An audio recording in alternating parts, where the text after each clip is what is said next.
तो हम लोगों ने डिस्कशन कहाँ पे छोड़ी थी? हम लोगों ने जनाब डिस्कशन छोड़ी थी कि जो ऑडिटर है उसने देनी है एक अदद ओपिनियन। ठीक है, देनी है तो रिटर्न फॉर्म में तो चलें देगा। क्या खाली कागज पे लिख के दे दे कि accounts true and fair view दे रहे हैं? क्या वो खाली कागज माना जाएगा या किसी स्पेसिफिक रिपोर्ट में वो अपनी ये बात करे? क्या ख्याल है आपका? एक खाली कागज पे लिख दे, किसी रजिस्टर पे लिख दे, बोर्ड पे लिख दे, या एक रिपोर्ट बनाए और उस रिपोर्ट में लिखे कि तुम्हारे accounts true and fair view दे रहे हैं? आप लोगों के इसके बारे में क्या विचार है? आप लोग इसके बारे में क्या विचार रखते हैं? एक रिपोर्ट बनाए, ठीक है। तो अगर उसने एक रिपोर्ट बनानी है तो उस रिपोर्ट का एक नाम होना चाहिए। उस रिपोर्ट का नाम क्या होगा? आपके ख्याल में उस रिपोर्ट का एक अच्छा सा नाम क्या होना चाहिए? जरा सजेस्ट तो करें। What you think should be the name of the report? उसको हम कहेंगे ऑडिटर्स रिपोर्ट। शाबाश, उसको हम क्या कहेंगे? Auditors report. अच्छा, ये एक बात जरा मुझे आपसे पूछनी है कि एक ऑडिटर कंपनी में आता है, उनके अकाउंट्स को पकड़ता है और अपनी चेकिंग स्टार्ट करता है। ये चेकिंग वो किसके लिए करता है? शेयर होल्डर्स के लिए? जनरल पब्लिक के लिए? सवाल ये है कि क्या मैं ये कह सकता हूं कि ये नुमाइंदा है उन शेयर होल्डर्स का, उन जनरल पब्लिक का? क्या मैं ये कह सकता हूं कि ये जो ऑडिटर आया है ऑडिट करने के लिए, ये बंदा एजेंट है? ये बंदा एजेंट है किसका? शेयर होल्डर्स का। आप लोगों ने बिजनेस लॉ के अंदर एजेंसी पढ़ा होगा। एजेंसी क्या होती है कि एक बंदा अपने अंडर एक बंदा अपॉइंट करता है और उस बंदे को कहता है कि जाओ मेरे लिए ये काम करके आओ। तो वो शेयर होल्डर जो कि शायद इंजीनियर हो, जो कि शायद मेडिकल का हो, जो कि शायद आर्ट्स की फील्ड का हो, कॉमर्स की फील्ड का ना हो, उसको अकाउंटिंग नहीं आती है। हाँ, उसको डॉक्टरी आती है, उसको इंजीनियर आती है, अकाउंटिंग का नहीं पता। तो आपको लगता है कि वो खुद जाके वेरीफाई कर सकता है कि अकाउंट्स ठीक बने हुए हैं? नहीं। डायरेक्टर्स उसको बेला फुसला के भेज देंगे। डायरेक्टर्स उसके सामने इतनी मुश्किल, इतनी औखी अंग्रेजी यूज करेंगे कि वो बेचारा वाइन पे पैनिक हो जाएगा। तो इसका मतलब है कि उस शेयर होल्डर को, उस जनरल पब्लिक को अपने अंडर एक नुमाइंदा भेजना चाहिए कि जाओ तुम मेरे लिए जाओ, मेरे एजेंट बन के जाओ और जाके देखो कि ये जो अकाउंट्स हैं वो ट्रू एंड फेयर व्यू दे रहे हैं या नहीं दे रहे हैं। तो इसका मतलब ये है कि जो ऑडिटर है वो बेसिकली एक एजेंट है। किसका एजेंट है? किसका एजेंट होगा वो? ऑडिट का एजेंट कहलाएगा? कंपनी का? डायरेक्टर? Share holder? बताइए। डायरेक्टर्स का एजेंट है या शेयर होल्डर्स का? इसका एजेंट मैं उसको कहूं? किसका एजेंट मैं हूं?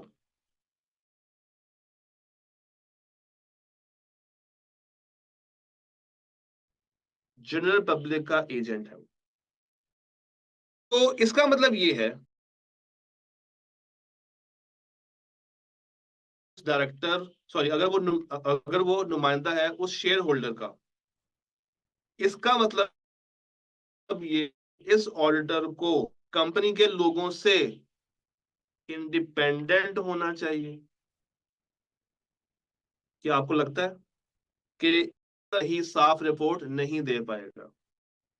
अगर वो इन्फ्लुएंस होना शुरू हो गया तो वो कभी भी सही साफ रिपोर्ट, सच्ची रिपोर्ट नहीं दे पाएगा। तो हम ये कहते हैं कि ऑडिटर को क्या होना चाहिए? इंडिपेंडेंट होना चाहिए। किससे होना चाहिए? कंपनी से। यानी कि ऑडिटर जो फैसला करे कंपनी उसको ओवरराइड ना कर सके। ऑडिटर जिस तरह काम करना चाहता है उसको करने की इजाजत दी जाए। कंपनी उसके काम में कोई रोक टोक ना, डायरेक्टर्स उसको इन्फ्लुएंस ना कर सकें, इसे हम कहते हैं इंडिपेंडेंस। इसे हम क्या कहते हैं? इंडिपेंडेंस। तो ऑडिटर को इंडिपेंडेंट होना पड़ेगा, किससे? कंपनी से। और जब मैं कंपनी का वर्ड यूज करूंगा तो इसका मतलब होता है कंपनी के डायरेक्टर से, कंपनी के those charged with governance, those charged with governance, यानी कि वो लोग जिनको गवर्न करने की ताकत दी है, उनको चार्ज दिया है, उनको ताकत मिली हुई कि भाई तुम लोगों ने कंपनी चलानी है, दोज चार्ज्ड विद गवर्नेंस। इसमें डायरेक्टर्स भी आते हैं, कंपनी के हेड्स भी आते हैं, कंपनी के ओनर्स भी आते हैं, तो ये एक बड़ा वर्ड है। तो मेरा ऑडिटर इंडिपेंडेंट होगा, किससे? डायरेक्टर से भी और कंपनी के। External auditor must be independent directors. अगर वो इंडिपेंडेंट नहीं है, इसका मतलब है कि वो जो ओपिनियन दे रहा है, जिसमें वो कहता है कि financial statement true and fair view दे रही है नहीं दे रही है, अगर तो वो इंडिपेंडेंट ही नहीं है, इट मींस कि उसकी जो ओपिनियन है वो डेफिनेटली क्या हुई होगी? इन्फ्लुएंस्ड हुई होगी, किससे? डायरेक्टर से। तो उसको इंडिपेंडेंट होना जरूरी है, उसको इंडिपेंडेंट होना जरूरी है। बेहतरीन। अभी था कि रिपोर्ट का नाम क्या? Auditors report. अब इसका पूरा नाम नोट कर लें, इसका पूरा नाम नोट कर लें। इसका पूरा नाम होता है इंडिपेंडेंट ऑडिटर्स रिपोर्ट। इसका पूरा नाम क्या होता है? Independent auditors report. Full name क्या है प्यारे बच्चों? इंडिपेंडेंट रिपोर्ट, यानी ऐसी रिपोर्ट जो कि ऑडिटर ने बनाई है, और वो ऑडिटर क्या है? इंडिपेंडेंट। तब जाके शेयर होल्डर्स को यकीन आएगा कि हाँ, इसमें किसी भी तरह की बायसनेस या इन्फ्लुएंस शामिल नहीं है। Am I clear? यहां तक सारी बातें क्लियर हो चुकी हैं प्यारे बच्चों? जी, क्या प्यारे बच्चों को यहां तक की सारी बातें क्लियर हैं? क्या हम आगे जा सकते हैं? आगे चलें? वक्त भी है, मौका भी है, दस्तूर भी है, एफर्ट भी है। करें एफर्ट। ओके। अब एक कॉन्सेप्ट होता है स्टूवर्डशिप का। क्या नाम है? स्टूवर्डशिप।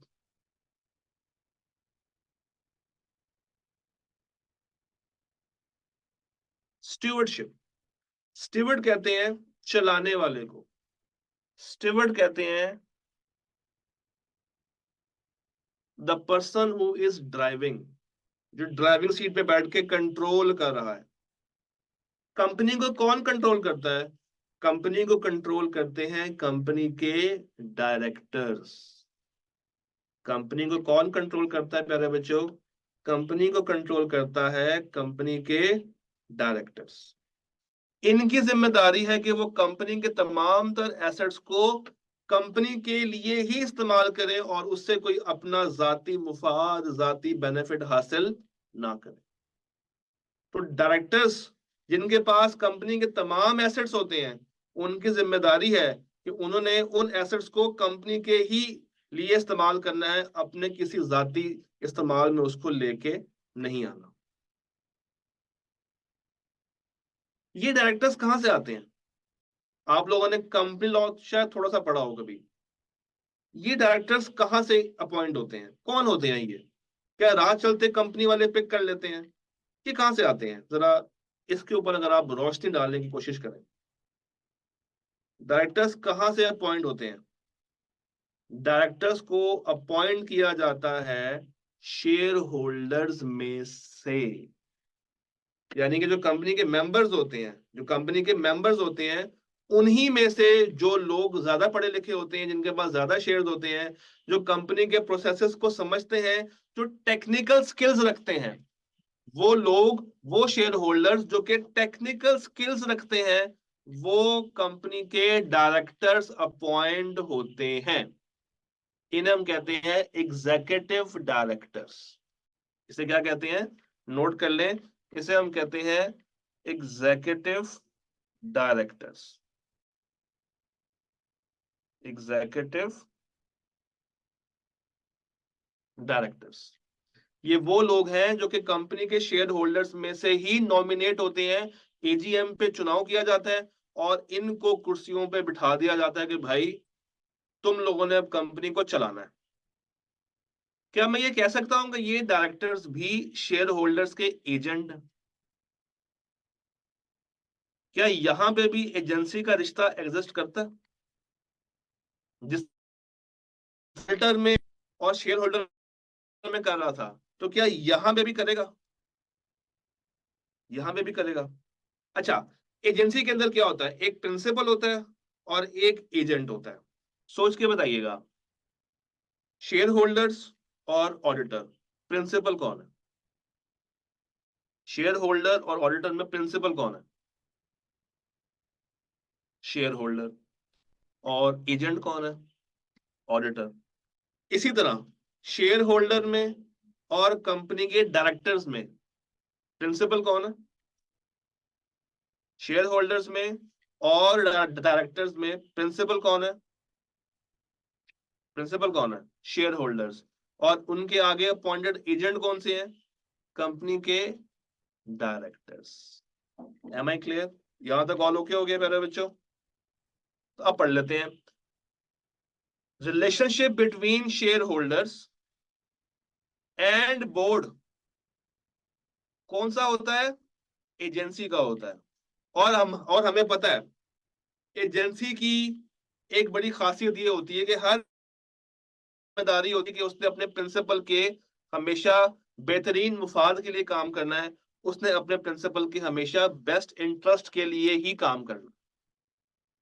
तो एजेंसी का जो रिश्ता है उसके अंदर हमने ये देखना है कि हर एजेंट ने अपने प्रिंसिपल के बेनिफिट के लिए काम करना। ऑडिटर भी तो एक एजेंट है, वो किस तरह काम करेगा उसके फायदे के लिए, जब वो ज्यादा इंडिपेंडेंट होगा। और डायरेक्टर्स बीइंग एजेंट, वो किस तरह अपने प्रिंसिपल को मुतमिन करेंगे, जब वो कंपनी के एसेट्स कंपनी के लिए इस्तेमाल करेंगे, जब वो अकाउंट सही बनाएंगे, जब वो फ्रॉड नहीं करेंगे। जब वो फ्रॉड नहीं करेंगे, तब मैं ये कहूंगा कि प्यारे बच्चों, कंपनी के जो डायरेक्टर्स हैं वो कंपनी के लिए ही एफर्ट कर रहे हैं, कंपनी के लिए ही काम कर रहे हैं। हम लोगों ने यहां से इंडिपेंडेंस का वर्ड समझ लिया था कि इंडिपेंडेंस क्या है, ऐसी पोजीशन जहां पे आपको इन्फ्लुएंस ना किया जा रहा हो। एक ऐसी पोजीशन जहां पे आपको कंपनी वाले इन्फ्लुएंस नहीं कर रहे। सर हम लोगों ने भी एक वर्ड यूज किया था ट्रू एंड फेयर व्यू का। ट्रू एंड फेयर का मीनिंग क्या है, आइए इसको जरा समझते हैं। ये दो वर्ड्स हैं, एक है ट्रू, एक है ट्रू और एक है फेयर। एक ट्रू और एक फेयर। ओके, एक सवाल पूछता हूं आपसे, आपने मुझे उसका आंसर करना है। कंपनी के पास एक गाड़ी है, गाड़ी की वैल्यू है 8 लाख, खरीदी है ईयर 1 में, और साल के एंड पे 10% डेप्रिसिएशन चार्ज होनी थी 80,000। और गाड़ी की जो बुक वैल्यू है, जो उसकी कैरिंग वैल्यू है, वो आ रही है 7,20,000। अगर कंपनी वाले इस गाड़ी को अपने फाइनेंशियल्स के अंदर 8 लाख पे ही दिखा दें, 8 लाख पे दिखा दें, कॉस्ट पे दिखा दें, डेप्रिसिएशन को माइनस ना करें, तो क्या आप बीइंग एन ऑडिटर बर्दाश्त कर लेंगे? क्या आप बीइंग एन ऑडिटर इस चीज को बर्दाश्त कर सकते हैं कि कंपनी ने डेप्रिसिएशन नहीं दिखाई, जो गाड़ी की कॉस्ट थी उसी कॉस्ट पे दिखा रहे हैं? क्या ये बर्दाश्त कर सकते हैं? नहीं बर्दाश्त कर पाएंगे। ऐसा क्यों? क्या लॉजिक देंगे आप? क्या कहेंगे कंपनी के पास जाके? क्या लड़ेंगे उनसे? क्या बहस लेंगे उनसे? जरा बताइए। नहीं। नो। आप कैसे उनको कन्विंस करेंगे कि भाई डेप्रिसिएशन चार्ज करो, तुमने चार्ज नहीं की? आपके पास क्या सबूत है? आपके पास कौन सा फ्रेमवर्क है? आपके पास फ्रेमवर्क कौन सा है? आपके पास फ्रेमवर्क है आईएफआरएस। आप जाके उनसे कहेंगे कि भाई इधर आओ, इस गाड़ी को डेप्रिशिएट करो। वो कहेंगे डेप्रिसिएशन क्या होती है सर? आप कहेंगे कि भाई आईएएस 16 ये कहता है कि हर नॉन करंट एसेट को साल के एंड पे डेप्रिशिएट होना होता है, तो इस गाड़ी को भी 10% के ऊपर डेप्रिशिएट करो। और अगर वो डेप्रिशिएट नहीं करेंगे तो आप अपनी रिपोर्ट में क्या लिख कर आएंगे कि accounts true and fair view दे रहे हैं या नहीं दे रहे हैं? जरा बताइए। उस वक्त अपनी रिपोर्ट में क्या लिखेंगे? अपनी ओपिनियन क्या बनाएंगे कि accounts true and fair view दे रहे हैं? ये लिख कर आएंगे? बताइए। नहीं, आप ये नहीं लिखेंगे। आप क्या लिखेंगे? आप ये लिखेंगे कि हमारे नजदीक ये accounts true and fair view नहीं है। हमारे नजदीक ये accounts not giving true and fair view. हमारे नजदीक in my opinion the financial statements are not giving true and fair view. तो इसको ठीक कैसे कराएंगे? मैनेजमेंट के पास जाएंगे, उनसे कहेंगे कि सर इसको ठीक करें, अकाउंटिंग का स्टैंडर्ड ये कहता है, इसको ऐसे एडजस्ट कर लें। ये दो बातें हैं। क्या मैं ये कह सकता हूं कि ये दो प्रोसीजर्स हैं?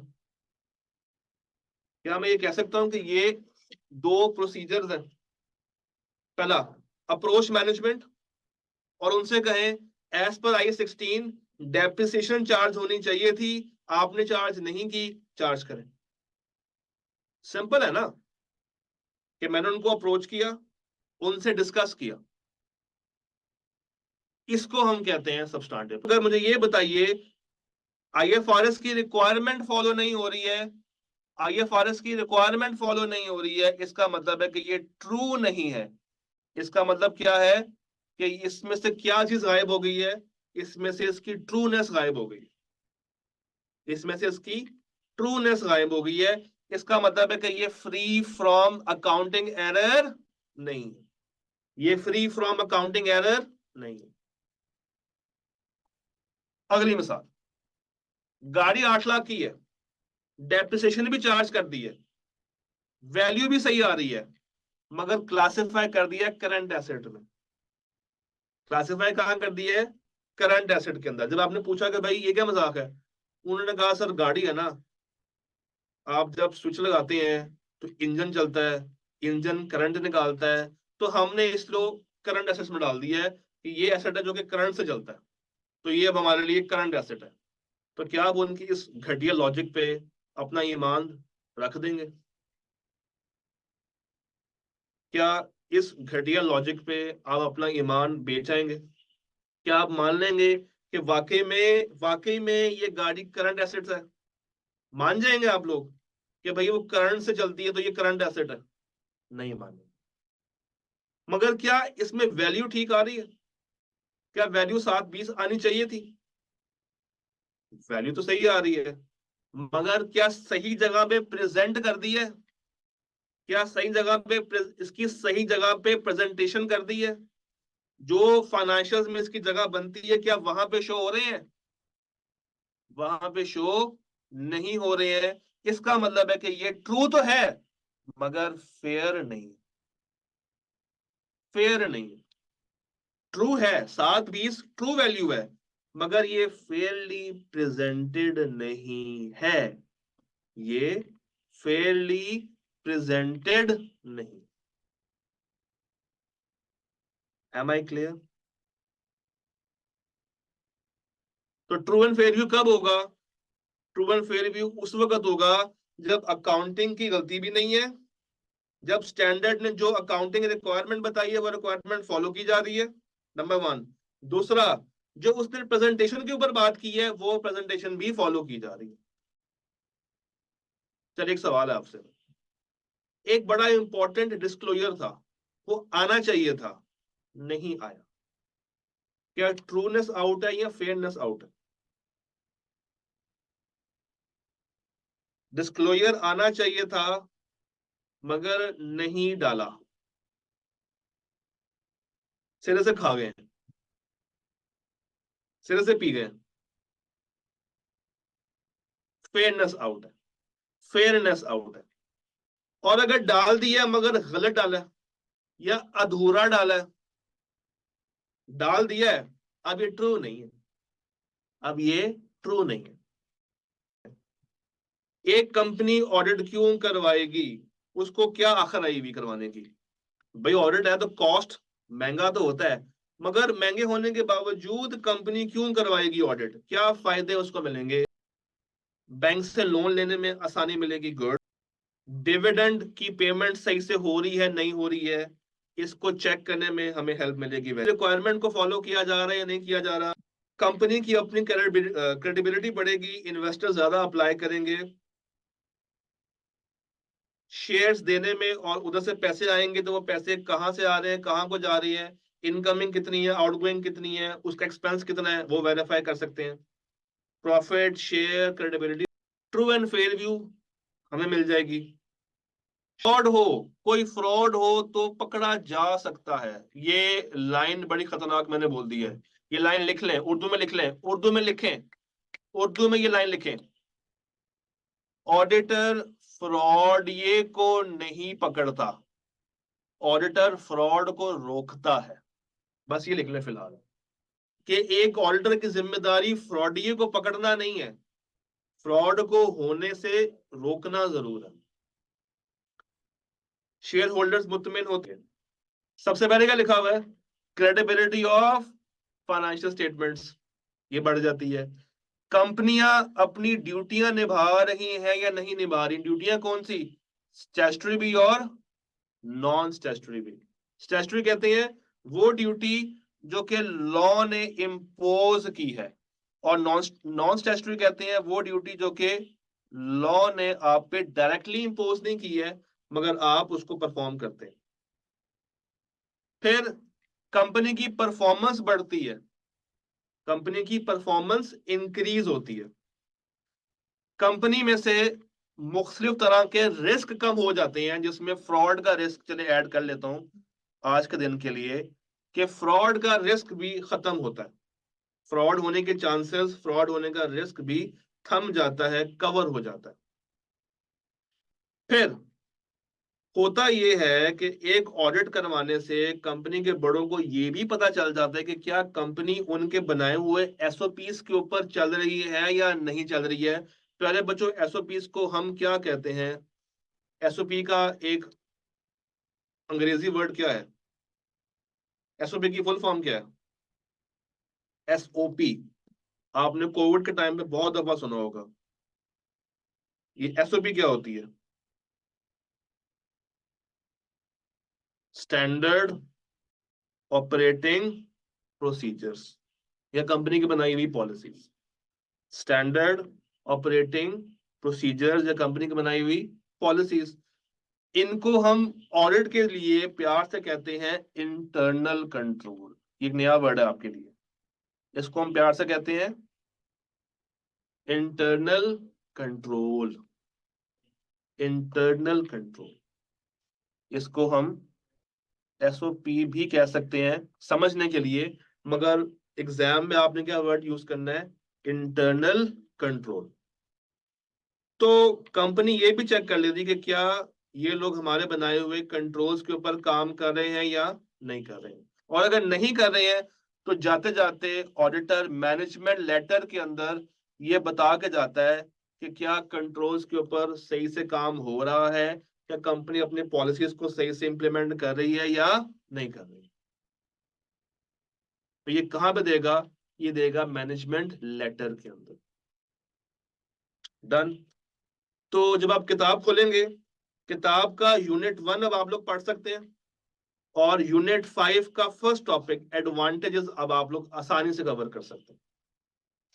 तो चैप्टर 1 यूनिट 1 और चैप्टर 1 यूनिट 5 में एडवांटेजेस, ये अब आप लोगों ने कवर कर लेना।